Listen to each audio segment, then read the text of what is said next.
Сите ние пристапуваме спрема водата како на нешто што е вообичаено, нешто што ни е лесно достапно, да не речам и бесплатно.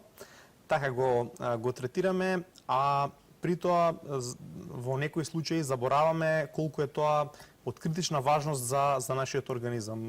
Знаеме дека 70% од нашиот организам е вода, тоа и низ бројни реклами е потенцирано и не случајно и добро е што е така, заради тоа што ситуацијата на дехидратација, особено кај мали деца, може да биде критично опасна по нивното здравје. Бројни ситуации кога децата имаат покачена телесна температура и не можеме да најдеме никаков причинител бактериски, како што би очекувале или вирусен, се од тоа што они имаат недоволен внес на вода, организмот дехидрира, автоматски се покачува телеснава температура. Ќе одговорам прилично конкретно. Значи има препораки во кои што јасно стои дека маливе деца треба да под мали деца подразбираме деца во предшколска и рана школска возраст. Треба да пијат по 5 до 6 чаши вода на или друга некоја сок, течност, природен, да речем сок. Не дискутираме за газирани сокови и така натака, кои што треба да се избегнуваат апсолутно, не само затоа што се штетни за зъбите и за желудникот, туку и носат калориска вредност, а од друга страна никаква хранлива вредност немаат, ризик фактор се за дебелување.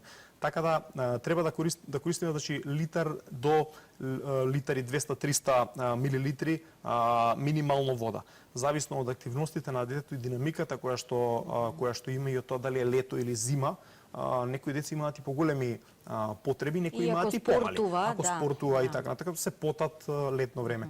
Така да, и од лично искуство, можем да кажем дека не е баш така лесно да го натерате детето да ги испие своите количини, меѓутоа мора да се обидувате. Ќе ви дадам и еден конкретен совет кој што го користиме. Не е лошо да се користат некои садови со одреден волумен, обично пола литарски, и во одреден дел од денот така ќе си пратите колку детето испило реално вода, затоа што тоа е клучна состојка како за изградбата на нашиот организам, така и за нашиот имунитет и за добро функционирање. Ако немаме доволен внес на вода, ќе имаме намалено празнење, уринирање и така натака, што од друга страна исто така е важно за да вршиме детоксикација на организмот. Како за децата, ова истото важи и за возрастните, само што таму се количините поголеми и тука дискутираме обично за 2, 2,5, па и до 3 литри